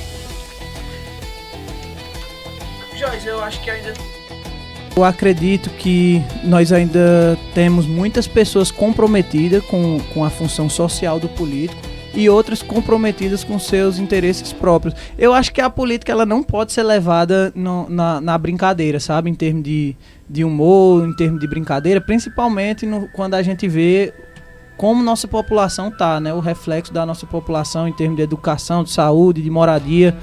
Então, assim, eu acho que a gente não tem espaço para humor e para brincadeira enquanto nossos problemas sociais não forem resolvidos. Fora que também tem a questão da indústria, né? Eles hoje em dia são blogueiros praticamente. Eles chegam lá para causar seus cortes, para causar agradar o seu nicho, o seu público, e aquilo ali se autoalimenta, né? Então, assim, quando ele chega nesse tom de brincadeira, num tiriricanismo, né? Como posso se dizer, eu não sou a favor, não, e eu vejo muita gente dessa ala também, grupos como o Nicolas, que gostam de fantasiar coisas e aumentar muitas coisas para poder gerar cortes, para poder ir para a rede social e garimpar mais pessoas e ganhar mais votos com isso e viver disso o resto da vida, né? Ficar ali dentro da Câmara e vivendo de projeto, apresentar projeto, eles não são bons não, mas para fazer gracinha no Instagram e no TikTok eles sabem. Olha só, mandando um abraço também para o Sérgio, no bairro São José. Ele fez uma pergunta aqui: por que o Estado não faz essas operações nas comunidades da Zona Sul do Rio de Janeiro? Não sei, não é a pauta. É porque a Zona Sul no Rio é um bairro nobre, né? Um bairro rico. Eu acho que ele quer dizer por que não fazem essas operações com as pessoas. Porque normalmente essas pessoas, né, têm seus amigos, têm... Muito bem, agora a pergunta dirigida a Matheus Linardi. Eu não conheço nenhum matagal na Zona Sul, nenhuma pedreira, porque quando as pessoas falam assim, foi na favela, mas não foi no morro, entendeu? Foi nos arredores do morro. Era gente que tava fugindo. Ok, vamos voltar. Vamos voltar pra cá? Factual. Ok. Joyce, eu queria só dar um abraço aqui pro Laudi, que tá acompanhando aqui a gente. Muito bem. O debate hoje tá pegando fogo. Muito bem, meu querido. Um abraço pra você aí, Laudi. Um abraço, Laudi. Um abraço pro Laudi. Muito bem. Humor nas redes aproxima cidadãos ou trivializa a política pública? Matheus, você tem 1 minuto e meio. Olha, eu sou um crítico muito grande aí da forma como o inspetor Alberto ele faz política, mas ele não faz política pra mim, sabe? Eu acho que é bom a gente ter isso em mente, porque por mais que eu discorde de algumas coisas e tal, eu tenho que entender, aquilo ali não é pra mim. Por exemplo, viralizou um vídeo dele pulando no esgoto, né? Nadando lá naquela chuva gigante que teve em Fortaleza. Ele é esse tipo de político, não é o político que me apetece, não é o político que eu gosto. Mas ele faz política pro grupo dele, ele faz política pra base dele, ele faz política pras pessoas que votam nele, que gostam do trabalho dele. Então, eu vejo que essa coisa aí que o Pedro ele criticou, na verdade eu acho uma vantagem, porque, querendo ou não, mais pessoas estão começando a se interessar por política, exatamente por essa forma, vamos lá, divertida, quanto as pessoas elas estão travando aí o debate político. A gente tá vendo aí um engajamento massivo, e eu não tô falando apenas daquela galera que gosta de farmar like, eu não tô falando apenas das pessoas que gostam de lacrar. Eu tô falando que essas pessoas estão trazendo para o debate público pessoas que antes não se envolviam com política. Muito bem. E isso fortalece a nossa democracia. Muito bem. Agora para a pergunta aberta: engajamento digital com humor fortalece democracia ou empobrece o debate? Como ele já falou que engrandece, eu posso... Eu disse que fortalece. Ou que fortalece, eu já posso ir contra, né? Eu já posso dizer que empobrece, porque é o seguinte... eu não acompanho o inspetor, não sei do trabalho dele. Eu sei que ele gosta de fazer alguns vídeos bem humorados, mas assim, e projeto? É isso que eu tô dizendo. Enquanto ele for um problema de Fortaleza, tá ótimo. Mas quando ele se tornar um problema estadual, porque normalmente essa gracinha vai alavancar voto para ele vai se tornar deputado estadual ou vai se tornar deputado federal, e aí? Enquanto ele for um problema da sociedade de Fortaleza, não sendo contra Fortaleza ou não me compadecendo com o pessoal de lá, porque eles que colocaram aquele representante. Mas e aí, quando essa gracinha passar para o estado? Aí os projetos que ele apresentou em Fortaleza foram quais? Quais são os que ele vai apresentar também pro estado? Porque se for só para ele se autoalimentar, faz sua graça, volta pra Câmara, faz sua graça, vira deputado. Mas e o que é que isso traz de fortalecimento para a democracia, como o Matheus citou? É isso que eu quero entender. O povo vai conhecer o trabalho dele, e aí? E o projeto dele? E cadê o orçamento? E cadê as emendas? E cadê isso? Difícil. É isso que eu quero dizer. Tá bem difícil. Matheus? Não, eu tô dizendo assim, tá bem difícil, porque, vamos lá. Eu sempre tento aí contextualizar os meus argumentos. Eu disse que fortalece a democracia porque traz para o debate político pessoas que antes se omitiam, pessoas que antes não se envolviam com política. Então, quando você aumenta a participação popular, isso fortalece a democracia. Se esse fortalecimento você é contra porque não concorda com as pautas, porque não concorda com o modus operandi, porque acredita que ele não tem nenhum projeto relevante, aí é uma questão sua. Mas democracia, Pedro, não Mateus, é simplesmente então, Mateus apresentar... acredita. É porque assim, eu acho que ele fala rápido e não sabe o que tá falando. Ele acredita que quanto mais pessoas tiverem... tão pausado pro Pedro entender, não, né? Eu tive o argumento de Mateus, eu desenhei. O argumento de Mateus, para quem é ouvinte, é o seguinte: quanto mais pessoas falarem sobre política, melhor para a democracia. O que não faz sentido algum, porque se você pegar o princípio básico da democracia, isso aí está indo contra a democracia. Então, se todo mundo do país falar de política, vai fortalecer a democracia. Não, óbvio que não. Imagina se a gente tivesse que proibir todo mundo que não tem, assim, uma cognição muito aguçada de falar sobre política. Vocês não poderiam estar ouvindo o Pedro hoje aqui. Nem as fake news de Mateus, né? Não, eu tô falando de cognição porque que não é aguçada. Política, ele acha que não tem, não tem pensadores, ele acha que Aristóteles já não falava de política. Forma nenhuma. Então ele tem que saber ler o princípio do que é democracia e política para poder... Eu acho que pro Pedro parece que democracia é só o que ele gosta, não, democracia é só o que ele defende. Ele falou aqui que quanto mais pessoas falarem sobre política, melhor a democracia. O que não faz muito bem, senhores. Eu disse que aumenta a participação popular e isso fortalece a democracia. Foi isso que eu falei. Só isso. O que não é verdade. Ok, senhores. Segundo você. Alô, senhores. Segundo Aristóteles. Então, agora a gente vai para um pequeno intervalo, mas é coisa rápida. Já já a gente tá de volta. Sai daí não. Você está ouvindo FM Iracema 91.9. Você está ouvindo FM Iracema 91.9.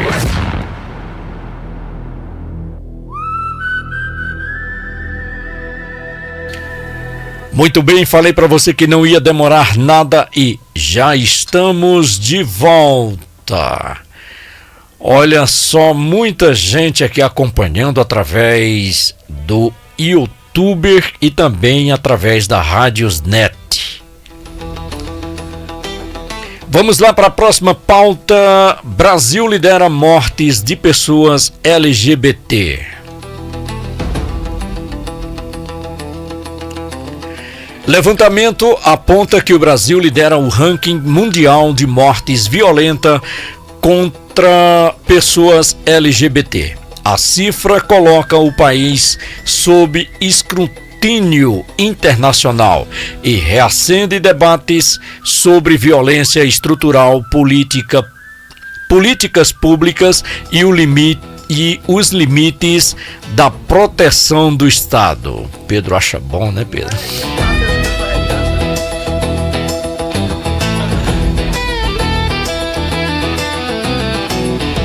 Pergunta direcionada para Pedro Seabra. Devia ser Pedro Seabra, né? Que é o menino que gosta de rir. Deixa eu dizer uma coisa aqui. Fica à vontade. Tem uma fã lá em casa, viu? Minha mãe te adora, velho. Muito bem. Ela tem consciência, né? Não, ela não concorda com você não, que ela é bolsonarista. Vamos voltar para cá. Vamos voltar para cá. A falta de políticas públicas eficientes para a proteção de grupos vulneráveis é reflexo de um Estado omisso ou de prioridades equivocadas? Pedro, você tem 1 minuto e meio. Calma aí que agora eu tenho que mandar um beijo, né? Como é o nome da tua mãe? Janaína. Um beijo aí pra dona Janaína. Ela escutando a gente aqui, com certeza ela vai... Como ele disse que ela é bolsonarista, daqui a pouco ela tá aqui do lado certo da força. Nem meu cachorro é de esquerda lá em casa, é todo mundo de direita. Eu, mamãe, meu irmão. Não, mas aí, Jorge, tirando a brincadeira e falando de um assunto bem sério, né? Eu fico pensando se a gente não tivesse essas políticas públicas. Porque, assim, a ideologia da esquerda, ela sempre luta em relação à diminuição de mortes em caso de LGBTQIA+, né? Que hoje tem muitas nomenclaturas. A gente sempre tem que estar estudando e se... analisando sobre isso, mas assim, as políticas públicas que defendem essas minorias normalmente vêm do campo da esquerda. E quando você também fala sobre... Maduro adorava, inclusive. Quando você também fala sobre a questão do aumento de mortes violentos, né? Caso tem esse adendo aí, porque assim, se você pegar os mesmos números em 2018, quando Jair Bolsonaro era o presidente, a gente teve... 2018 era o Temer, tá? Bolsonaro entrou que ano? 2019. E sim, pra você ver como a política pública fala, em 2018, quando Temer era presidente, a gente teve quase o dobro de mortes em relação a LGBTQIA+, né? Então, assim, em 2018, no final de 2018, quando foi pego o relatório, tinham sido 420 mortes violentas em relação ao grupo de minorias. E para você ver como a política pública ela influencia nisso. Por mais que o Brasil esteja num número muito alto no mundo, ele está diminuindo em relação às mortes percentuais de passando anos.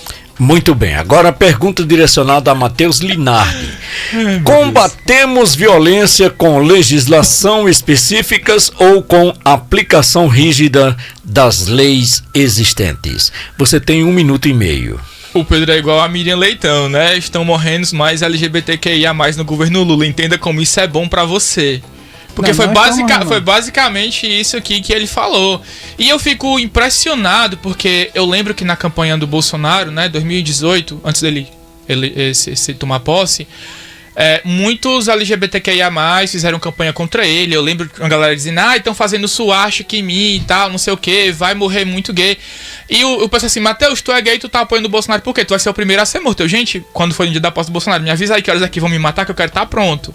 E tá aqui, né, sobrevivi ao mandato do Bolsonaro, estarei nas trincheiras com Flávio Bolsonaro agora em 2026, porque eu não aguento mais o PT, acho que a gente já passou por poucas e boas com esse governo. E quando o Pedro diz que a esquerda tem políticas públicas que defendem as minorias, eu queria saber qual foi a política pública que Che Guevara, né, Nicolás Maduro, Hugo Chávez. A gente tá vendo, inclusive, no próprio governo Lula, recorde de mortes de LGBTQIA+, aumentou o número de feminicídios, aumentou a violência doméstica, tudo isso por quê? Porque aumentou a violência. Se aumenta a violência no macro, é claro que vai aumentar nesses segmentos. Muito bem, agora vamos para a pergunta aberta. O Estado brasileiro protege efetivamente seus cidadãos ou falha diante de violências cotidianas? Eu queria fazer uma pergunta... Você tem 4 minutos. Eu queria fazer uma pergunta aqui pro Pedro. Pedro, assim, você é um cara que defende, né, as políticas públicas de esquerda em relação à questão de segurança. A que você acredita que se deve esse aumento aí na criminalidade durante o governo Lula? Eu vou responder o que eu responderia da mesma forma. O que é que aumenta a criminalidade em relação a só passando o bastão? Que assim, em 2018 o Bolsonaro ainda não era presidente, mas em 2019 ele já era. E mesmo assim os números mortos com LGBTQIA+, são maiores do que nesse ano de 2025, ano letivo da gente. Então assim, mesmo com Bolsonaro presidente, aí é o que eu entro no caso da pergunta de Matheus, que é a situação da impunidade. Quando você tem um representante que não defende uma causa, essa causa ela se torna esquecida muitas vezes. Então assim, todo mundo sabe como é que Lula opera contra o crime. Ele é um investidor em educação e não em truculência. todo mundo conhece os números de Lula em relação à educação, em relação à criação de faculdades, em relação a... Lula não é uma pessoa que vai estar armando a polícia, criando... ele prefere, ao invés de gastar com equipamento bélico, ele prefere gastar em educação. Então, assim, esse aumento vem da forma como Lula trata a segurança em si. Lula, ele é uma pessoa que ele não trata a segurança pública com truculência. Tanto que Bolsonaro foi eleito com essa pauta de segurança pública. Por quê? Porque as pessoas cansam de impunidade, cansam de prender um marginal, um bandido aqui hoje, no outro dia ele está solto pelo judiciário, alguma coisa, e a sociedade não entender. Mas o que é que a gente tem que entender sobre essa questão de segurança pública? Ela tem que ser morta na raiz. Nós temos que pegar nossas crianças e investir nelas no esporte, na educação e tudo. Quando eu falo que Lula, mas já tem muito bandido aí, vai fazer o quê? Vai matar? Aí tem que sentar, fazer uma comissão, todo mundo estudar o que é que tem que ser feito. Lá dentro a gente tem nossos representantes por isso. Agora, assim, quando falam que essa questão de Lula, o que foi que aumentou... Baixou a Marina Silva aqui nele, ele vai querer um plebiscito aí, bora ver o que é que vai acontecer. Matheus fala dessa questão de... Então, assim, já devolvendo a pergunta, já que Bolsonaro tratava a segurança com truculência, e eu ainda vou te dar aqui um bizuzinho pra tu levar pra formular a tua resposta. A polícia que mais mata no Brasil é a polícia da Bahia, e é um dos países com a segurança pública mais em falta. Porque, mesmo matando muitos bandidos, muitos traficantes e tudo, mesmo assim a segurança lá não é das melhores. Matheus? Por que que então que Bolsonaro, que era nessa questão de luta contra ou a favor da segurança pública, por que morreram mais LGBTs no ano dele do que agora no ano de Lula? Eu acho legal essa questão aí do Pedro, porque ele trouxe uma coisa bem bacana. Ele assumiu que o Lula, ele tem culpa pelo que está acontecendo em relação aí na questão da segurança pública. Então vamos lá. Tu me perguntou o que mesmo? Por que que em 2019, que já era ano que Bolsonaro tava, morreram mais LGBTQIA+? Eu não trabalho, Jos Marcelo, eu não trabalho com informações que não são concretas. Eu quero os números absolutos. E você pesquisa. Não, você tá falando aqui, o ônus da prova cabe a quem alega. Okay. O ônus da prova cabe a quem alega. Eu quero números absolutos. Ai, vamos lá.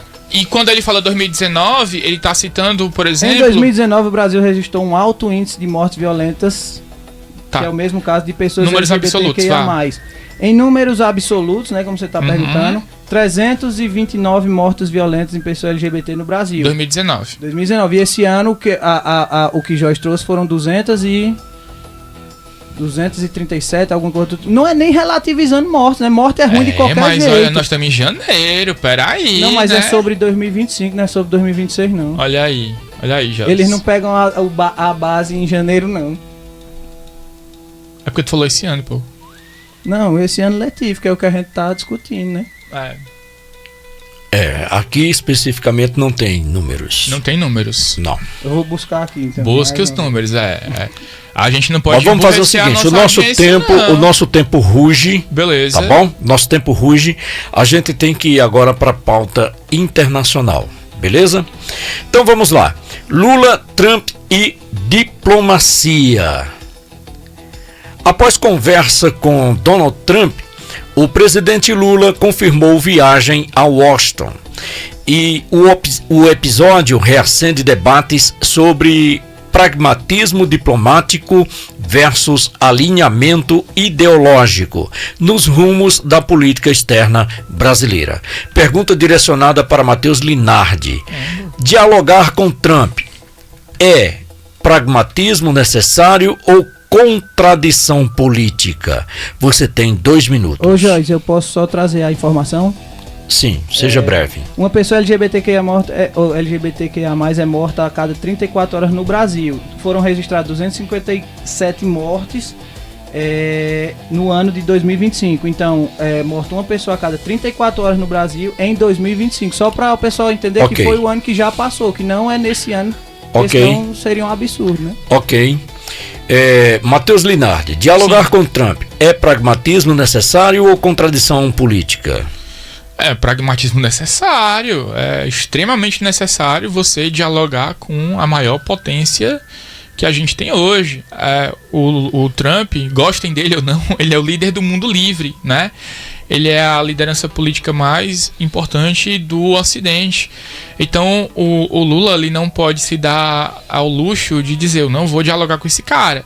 Até porque, bora lá, os Estados Unidos eles ainda permanecem sendo o nosso maior parceiro econômico atrás da China, né? A gente negocia muito mais com os Estados Unidos do que com a China.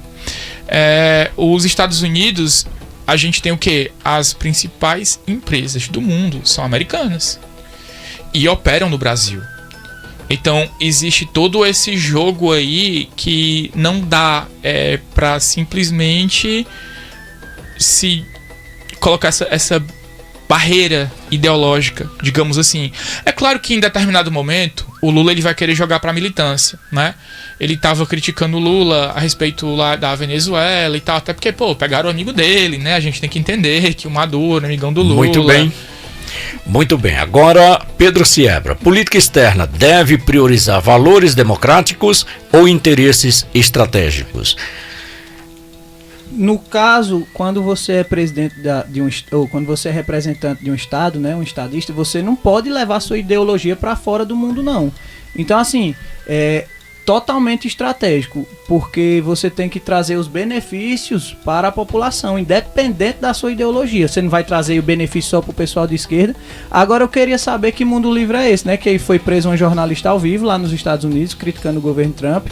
E também foram mortas 2 pessoas. Mundo livre é como se chama o Ocidente. Eu sei, eu tô dizendo que liberdade é essa, né? Que temos quando você é preso ao vivo, dando uma entrevista criticando o presidente. Então, assim, no caso eu só queria entender que porque o contraponto é Rússia e China, e a gente sabe o que acontece nos dois países, né, Pedro? Nem se compara com o que acontece nos Estados Unidos. Eu não sei não, me dê os dados, o relatório, traga as fontes, que aí eu vou ficar sabendo. Peraí, vamos lá, o Pedro agora ele quer o relatório das violações dos direitos humanos na Rússia, né? O que acontece com os... O que acontece... Pronto, vamos lá, primeiramente, se você criticar o Putin, o que acontece lá? Você pega a gripe russa é o quê? Você cai de uma sacada. É só isso que acontece. Na China você vai preso e nunca mais vai ver sua família. Nos Estados Unidos também vai preso. O cara da China, ele pegou o dono do AliExpress, que criticou o governo. Ele ficou preso por 2 anos. O Jack Ma. Muito bem, deixa eu só fazer uma pergunta aqui para vocês aproveitarem aí e debaterem em apenas 2 minutos cravados, tá bom? Diplomacia é moral ou jogo frio de interesses? Jogo frio de interesses. Não dá pra romantizar. Diplomacia, né? Porque assim, justamente... esse é o preceito da diplomacia, é você se beneficiar através do mercado, do comércio e da própria diplomacia, né? Não apenas você se beneficiar através de mercado, e a gente tá falando apenas, por exemplo, de questões econômicas. A gente está falando também sobre questão de como você encerra um conflito, como é que você vai dialogar, por exemplo, com uma pessoa que você não concorda de jeito nenhum em nada do que ela defende. Por exemplo, Trump e Lula são completamente opostos, mas eles têm que dialogar. Eles têm que colocar os interesses pessoais dele de lado para priorizar os interesses da nação. Então, eles têm que falar, o Lula falar aí pelos nossos 20 milhões de brasileiros, o Trump fala pelos 300 e sei quantos milhões de americanos. Existem interesses muito maiores nessa jogada aí do que apenas os interesses pessoais. Quando ele fala que eles são pessoas diferentes, isso é óbvio, né? Um é lobista, o outro é um estadista, um não aceitou a derrota da eleição, o outro aceita, mas quando a gente fala de respeitar... foi preso por corrupção, quando a gente fala a questão de respeitar os princípios diplomáticos, é justamente isso. Agora, a hipocrisia de Trump é tanta que ele só chama uma pessoa que é comprometida realmente com a paz para formar uma comissão de paz, porque ele convida Putin, convida Lula e se autoconvida. Então, como é que uma pessoa como o Trump, o maior criador de guerras do mundo livre... Eu acho engraçado a pessoa que quer criar paz. O conceito de paz do Pedro provavelmente deve se confundir com a moral dele, porque ele fala que o Lula é muito comprometido com a paz. Com certeza ele estava comprometido com a paz com Bashar al-Assad lá, enquanto ele massacrava a galera da Síria, colocando bombas de gás contra o seu próprio povo. Quando o Chaves e o Maduro estavam prendendo e torturando oposicionistas, passando por cima de manifestantes pacíficos, com tanques de guerra por cima, né? É engraçado isso. Não, são fatos. Muito bem. Senhores, agora nós temos aqui mais uma pauta. Muammar Gaddafi, que era o ditador da Líbia, amigão do Lula. Era essa a paz que ele defendia. Mateus, muito tem bem, que só um minuto, por favor. Que ele pensa que países fundamentalistas são países de esquerda. Não vai emburrecer nossa audiência, rapaz. Ok. O Gaddafi era de direita. Nós temos aqui mais uma pauta que eu vou fazer o seguinte. Eu vou só ler a notícia e vou deixar a pergunta aberta para vocês. Vamos lá. O Irã anunciou punições severas para instigadores de protestos, revelando o conflito entre soberania estatal, segurança interna e os direitos humanos em regimes autoritários. A pergunta que nós vamos diretamente para o debate, tá bom? É o seguinte: direitos humanos são universais ou sujeitos ao contexto de cada sociedade? Vocês têm 2 minutos. Pela própria natureza dos direitos humanos, eles são universais. A gente não pode, por exemplo, fazer como o Lula faz, né? Com aquela nota do Itamaraty. Os iranianos que tomem conta do seu país, enquanto aí 43 mil pessoas são assassinadas simplesmente por protestarem, por não concordarem com a forma como o governo está sendo administrado, por não concordar como o Estado teocrático, né, dos ayatolás oprime a liberdade da nova geração. Eu queria entender, eu juro por Deus, eu queria entender. É só estudar. Não, é porque assim... Não, se você estudar, você consegue. Pois eu vou citar estudo agora. Beleza. Tu sabe qual é o número aproximado de pessoas mortas na Guerra Civil Americana? Não faço a menor ideia. Mais de 600 mil pessoas. Tem estimativas que chegam até 1 milhão. Quantos anos durou a Guerra Civil Americana, aí um exemplo, tinha alguém se metendo na Guerra Civil Americana? Não, eu acho engraçado. Não, porque na Guerra Civil Americana tem números que chegam a 1 milhão e ele tá aqui reclamando. Quantos anos durou a Guerra Civil? Quantos anos durou a Guerra Civil? É só pesquisar. Posso pesquisar agora. A gente tá falando em 43 mil mortos. A Guerra Civil durou 4 anos. Faça uma estimativa aí, divide por 4. Olha aí. E morreram 43 mil agora no Irã em menos de 20 dias. Certo, vamos ver se é uma guerra. Muito bem, senhores. Infelizmente não temos... Pedro, é isso que a gente tá vendo. Você tá defendendo... Alô? Massacrados, cara. Vocês estão sem áudio, tá bom?